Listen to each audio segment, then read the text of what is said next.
Salut les gars. Ouais, je suis fatigué, j'ai les grosses cernes. Et t'as vu? J'ai un bouton sur le nez et je fais la vidéo sans maquillage, sans être rasé, sans rien. Pourquoi? Mais parce qu'on s'en fout. Hein? On est ici pour la RC. Pas pour le reste. Bouge pas que je te trouve le dézoom. Salut à tous. Alors, nous allons découvrir ensemble ce qu'il y a aujourd'hui dans cette boîte de chez The Hobby Gates. Je vais te l'écrire pour le trouver parce que quand on dit hobby, on pense toujours tous H-O-B-B-I. Mais ça s'appelle... Oh là, pas facile ce sens. Hobbies Gates. Gates ou Gates? Je crois qu'il n'y a pas de S. Et c'est The. Ça veut dire le portail au loisir, tout simplement. The Hobby Gates, c'est un site français qui est le partenaire de la chaîne YouTube Breezer RC. Et c'est pour ça que le matériel est là, puisque j'ai demandé à Breezer RC. J'ai fait mon petit choix dans mes recherches de ce que je voulais, parce que oui, j'avais un cahier des charges. Et j'ai donc fait mon choix. Et avant de faire une connerie, hein, j'ai demandé quelqu'un qui a testé ce matériel, qui sait ce qu'il fait avec. Et c'est donc Breezer RC, la chaîne. N'hésite pas à passer le voir et à t'abonner à sa chaîne si tu es fan, surtout de tout ce qui est indice et pistes. Aussi fait un 8, un 7, hein, même un 5 pistes, même de l'essence. Donc si tu aimes le qui n'avance pas des basses, là maintenant c'est pas vrai, avec les boîtes 2, les 4-6 on arrache. C'est vrai. Mais en accélération reste que l'électro en 6 ou en 8. C'est pas contre les nitros, hein, mais c'est clair que les fabricants, les vendeurs se sont endormis sur le 2 temps et l'essence parce que ça a marché longtemps bien mieux que les électros. Ensuite est arrivé le brushless, les batteries LiPo qui sont en train de s'améliorer à mort, les batteries LiPo, les moteurs brushless, bon ceux-là ils sont déjà au point. Et du coup il faut que ça se bouge, mais quelqu'un leur a mis les bâtons dans les roues. C'est quelqu'un au gouvernement qui s'emmerde, qui a décidé que il faut diminuer le taux de nitro parce que pour des raisons terroristes ou écologiques.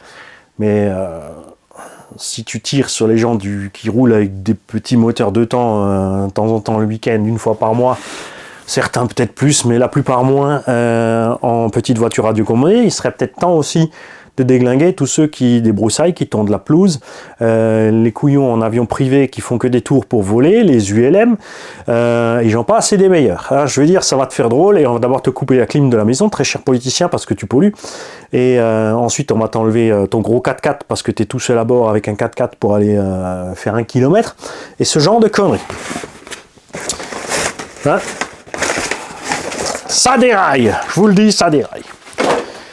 Là-dedans, donc, nous avons quoi? Alors, déjà, on va commencer par les pneus. C'est là que, bien sûr, j'ai eu le plus gros conseil de chez Breezer RC, parce que là, en pneu indice, tu te perds dans tous les sens. Il y a une tonne de choses. Il y en a pour tous les prix. Et ensuite, comme dit, sur la surface, si tu n'es pas habitué, tu ne sais pas. Donc, j'ai demandé à Breezer, et bien sûr aussi The Hobby Gates, que j'ai appelé, et qui m'a confirmé aussi, parce que lui, il connaît le circuit moquette, c'est un gars qui fait de la compète, il sait de quoi il parle, il connaît aussi le circuit dans le décathlon, même s'il n'a pas encore eu l'opportunité d'y aller, de temps en temps il roule aussi en Suisse.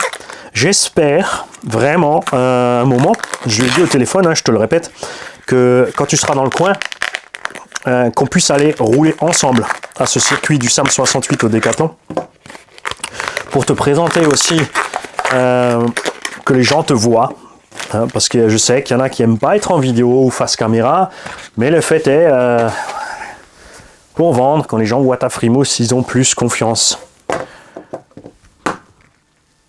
Alors, j'ai donc choisi des pneus Ride. Tu n'as pas de choix de dureté sur ceux-là. Ça vaut 25 ou 27 euros le jeu. Ça paraît un peu fou hein, en prix de train de pneus 1/10, sachant que pour 16 ou 17 euros, on a les anciens GRP, PMT, tout ça.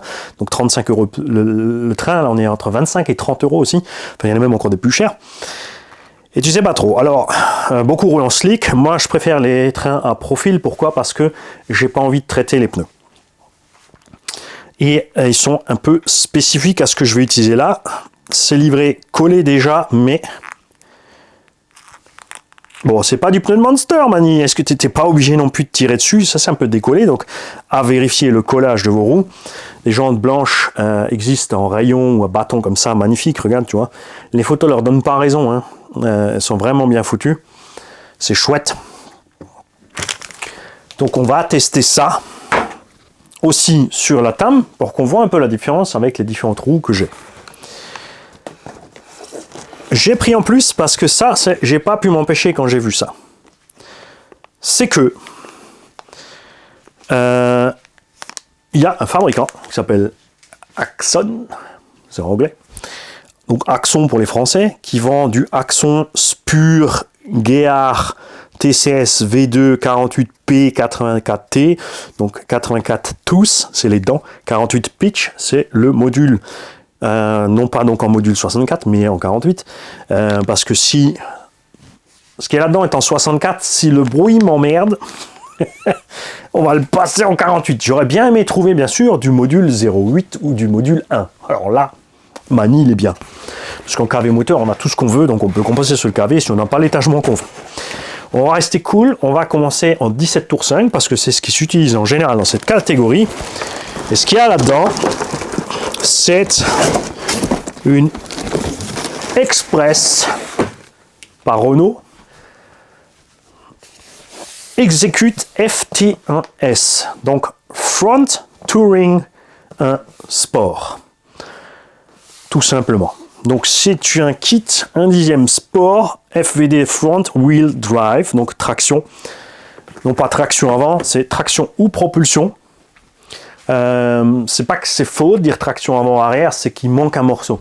Parce que tu peux avoir une traction avec un moteur avant, donc tu as le moteur sur l'essieu, et il existait des tractions, c'est très rare avec le moteur arrière. Par contre, en propulsion, c'était plus courant d'avoir une propulsion moteur avant, ça c'est plus courant, et une propulsion moteur arrière. C'est un détail, on sait de quoi tu parles quand tu dis traction avant ou propulsion arrière. C'est comme monter en haut, descendre en bas, sortir dehors. Et je me rappelle un souvenir.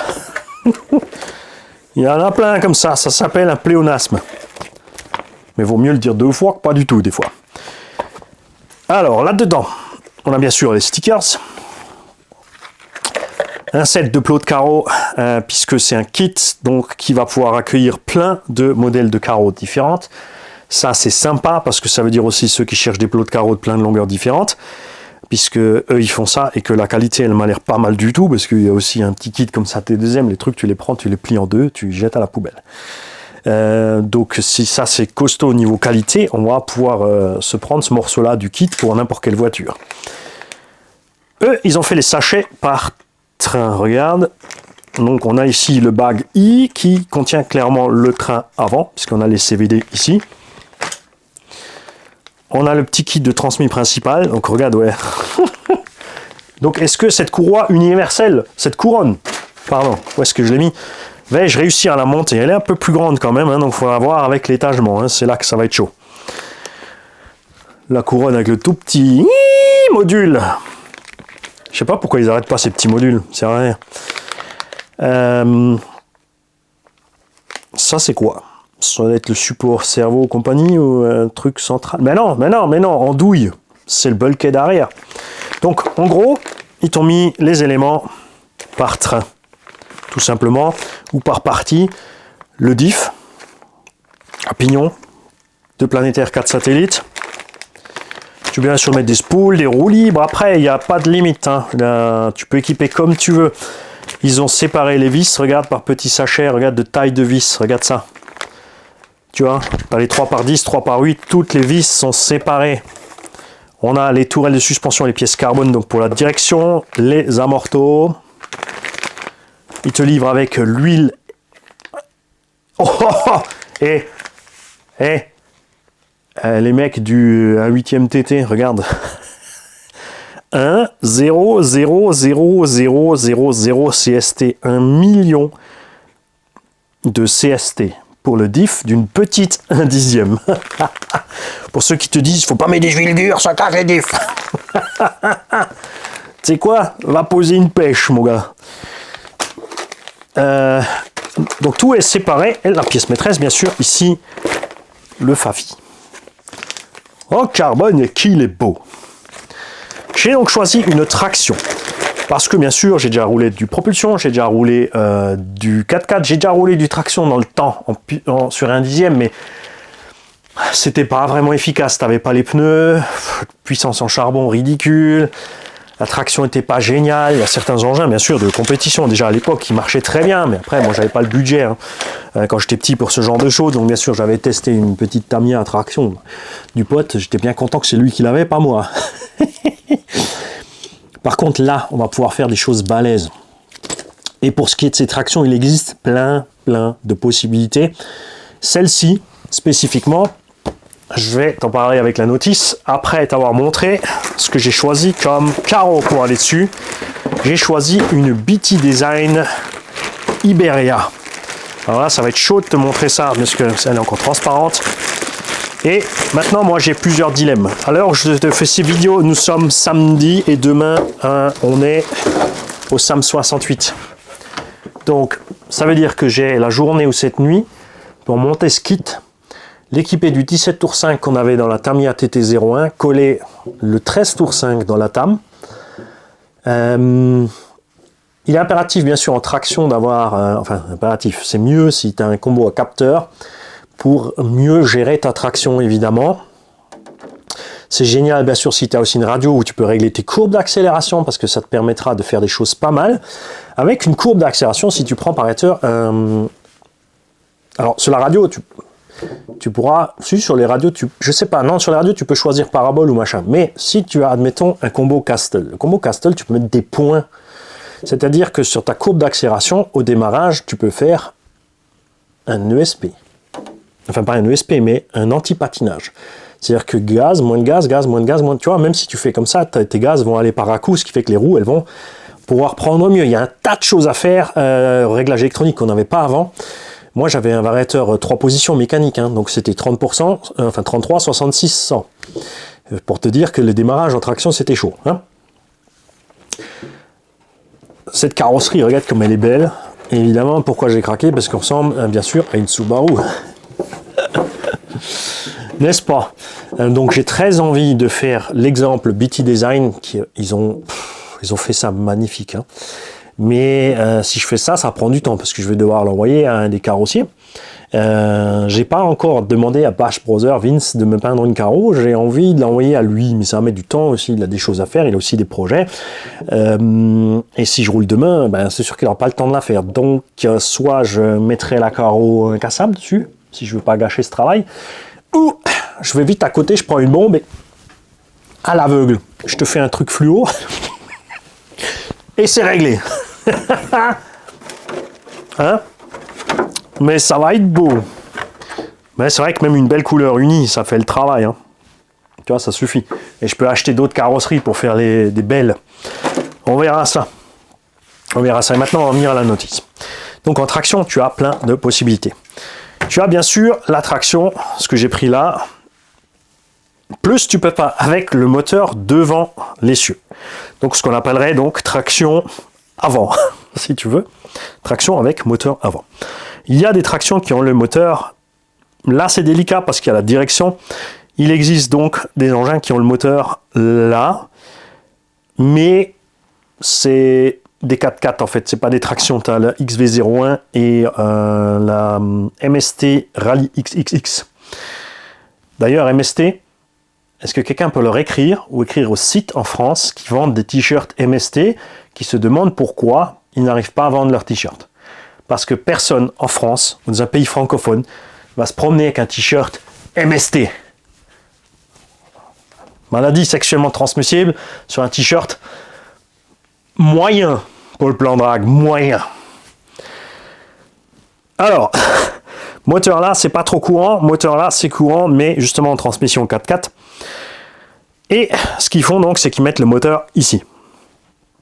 En fait. Mais si, ils le font aussi en long.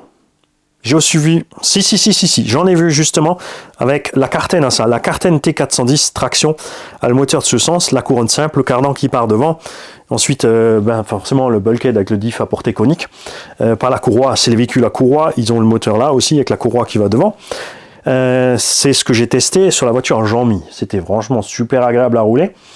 Mais j'ai choisi de prendre encore un peu plus de poids sur l'avant. De toute façon, après, tu peux jongler avec ta batterie. Tu as ici le servo, le profil, le vario. On peut mettre un servo normal, hein, c'est pour économiser du poids, et le récepteur. Comme dit, donc ma réflexion là, c'était de prendre un moteur tout en un avec le vario dedans, pour n'avoir ici plus que le servo et le récepteur. Ou le cerveau et le récepteur. La batterie, tu peux la mettre là, tu peux la mettre là, tu peux la mettre là, où tu veux. Il y a un tas de choses à faire. Le montage kit, on va découvrir ensemble comment ils ont choisi ça. Execute. Déjà, il y a une petite modification. FT1S Manual Supplement. Ah, tu as des différents choix. Regarde, tu as les armes Strong et les armes V2 en option. Hard. Donc différents matériaux pour composite, Strong V2, 4 degrés, 4 degrés. Ils ont fait une modif du train avant. Maintenant, je ne sais pas ce que j'ai le stock ou si j'ai l'autre. Hein. On verra ça. Donc ça commence par les biellettes à l'échelle 1, détail des vis et des tailles et de la référence de la vis. Ça c'est cool, on a vraiment tout ce qu'il faut. Hein, c'est pas sympa ça. Tout est bien détaillé, c'est cool, 1 million de CST. Bon. Et il faut mettre 1,5 g d'huile de diff. Et ils te disent bien low grip, 300 000 CST et high grip, 1 million de CST. Tu as donc vraiment le choix. Donc la notice est bien faite de toute évidence. Tiens, on va voir quelque chose pour le sens des pièces. Bon, c'est la vue par-dessus. Bon, après, c'est sûr, c'est pas un crawler. Il n'y a rien de bien compliqué là-dedans. Hein. C'est presque comme un bateau. Amorto classique aussi. Un joint torique. Ah, il y a un guide quand même. Hein. C'est cool, tu vois. Il y a un seul joint torique, mais il y a un guide. Donc la tige sera guidée entre là et là. Il y a un seul joint torique. Un truc par circlip standard. Ils mettent un petit joint torique aussi dans l'écrou de réglage pour pas qu'il bouge tout seul. Je suis pas trop fan. Généralement, j'aime bien qu'il soit libre. Ça évite de passer 3 heures à... Tu descends le ressort, tu fais tourner ta roulette, tu mets, mais c'est vrai que ça peut se dérégler. Hein. Après mon loisir, c'est pas très grave. Mais voilà. Ce que je voulais en venir, c'est au niveau de l'accu. Voilà. Tu vois, tu peux mettre l'accu en travers. Là. Et c'est là qu'il faut faire attention parce que justement c'est pour ça que c'est très bien, tu vois, que j'avais téléphoné de Hobbygates. Tu peux l'utiliser comme ça ou de travers. Mais il y a un système de montage de batterie option pour selon ce que tu fais. Ce qui m'a fait délirer, ça c'est l'autre raison pour laquelle j'ai appelé The Hobbygates, c'est que là en pignon module 64, je sais pas du tout ce qu'ils ont l'habitude d'utiliser. Moi je sais qu'avec avec mes brushless 1/8, j'utilise des pignons entre 1 et 19. Certains cas extrêmes on dépasse, comme le Max ou autre, on est à 24, mais c'est dû à la façon dont c'est monté l'intransmis. Là quand il m'a dit ce que je pouvais mettre avec un 17 tours 5, bouh, et encore même lui, pour vous dire, hein, il a vite pris son téléphone et il a envoyé des messages à des gens qui roulent avec cette machine avec du 17 tours 5 pour savoir à peu près ce qu'ils avaient mis en pignon, pour être sûr que j'ai pas le mauvais pignon. Et on arrive sur du pignon à peu près de 40, hein, plus ou moins à la louche, 5 dents de plus ou de moins. Donc c'est assez dingue d'avoir des pignons avec autant de dents, mais c'est parce qu'il y a aussi un max de dents sur la couronne, elles sont toutes petites. Ce qui fait donc qu'il y a toujours plusieurs dents d'engagées à la fois. C'est peut-être une des raisons pour laquelle ils n'aiment pas les gros modules sur ces petits engins, parce que du coup il n'y aura qu'une dent d'engagée, parce que tu auras beaucoup moins de dents sur la couronne et sur le pignon à voir. Donc n'oublie pas, manie, ta petite fiche additionnelle, peut-être qu'à un moment elle va te servir. Ah ben voilà, ils ont même fait un tableau dans la notice pour ce qu'il faut mettre. Tu as une couronne de 88 à 110 dents. Quand même, c'est assez dingue. Hein. Et donc là, on te dit ce que tu peux utiliser comme pignon, tu vois, jusqu'à 42. Avec la 110 et la 88, ça passe. Donc on va voir ce qui est fourni, on va voir ce qu'on met. Si ça siffle trop, comme dit, je vais essayer d'y glisser l'autre module parce que ça va me plaire beaucoup mieux. Évidemment, tu as une tonne de réglages pour les angles de carrossage, de chasse, de pincement, tout ça. On va partir sur la base. Comme dit, hein, N'oubliez pas, je sais ce que je fais quand même. Même si j'ai pas l'air, si je fais le touillon. Pourquoi? Parce que c'est une chose que j'aime pas, c'est les gens qui font des chaînes, qui savent tout à la perfection, qui ont toujours raison. Parce qu'il n'y a aucune interaction avec ces gens-là, puisqu'ils ont toujours raison, ils savent tout. Moi, du coup, je pars du principe que je ne sais pas grand-chose. Je vais découvrir ça avec vous. De toute façon, enfin là, dans ce domaine-là, effectivement, bon, je sais rouler une traction, mais je sais régler, mais pas spécialement une traction. J'y connais rien sur les pneumatiques et autres, et c'est là que je vais utiliser, on ne peut pas dire autrement, parce que, bien sûr, ils auront, de toute façon, vous connaissez Claude, il a envie de te l'expliquer, de te montrer comment ça marche quand tu ne sais pas. Donc on va rouler cette voiture de base et ensuite on va demander de l'aide à ceux qui savent, qui sont là pour les conseils de réglage. Et on va montrer aussi sur les vidéos au fur et à mesure l'évolution du comportement du véhicule. Ça c'est dans l'idéal ce que j'aimerais faire. Je sais, jusqu'à présent, ça ne marchait pas toujours parce que une fois que je suis sur le terrain, ben, je roule, je m'en fous. Même si mes réglages sont foireux, je passe mes 10 packs, je m'en fous, je suis content. Je m'adapte aux réglages en fait. Alors que dans l'idéal, tu adaptes les réglages pour augmenter tes temps autour et tout. Et moi, je veux juste m'amuser. Ça ne me dérange pas si ça glisse un peu trop ou pas. Des fois, quand ça glisse vraiment trop, c'est chiant. Vous l'avez. Bon, ça, on l'a en vidéo. Hein, des fois, tu laisses tomber quand même. Mais voilà. Donc, on va découvrir ensemble. Parce que je découvre, et ceux qui n'ont pas l'habitude, ceux qui savent bien sûr, hein, les habitués de la traction, les mecs dans les commentaires, vous balancez tout ce que vous savez. Ça c'est clair. Hein, on va découvrir ça ensemble, on va faire les premiers tours de roue, on va voir un niveau pneumatique, machin. On évoluera aussi, je pense, à un moment donné, je vais tester les pneus avec traitement. Je demanderai bien sûr conseil aux gars du club. J'utiliserai sûrement leurs vieux pneus aussi, qu'ils vont plus utiliser parce qu'ils ont fait la compète avec, ils ne veulent plus s'en servir. Tout simplement, ça sera beaucoup plus simple que d'aller acheter exprès du pneu, du traitement, du machin, du bidule, parce que moi, ça sera que occasionnel. Hein.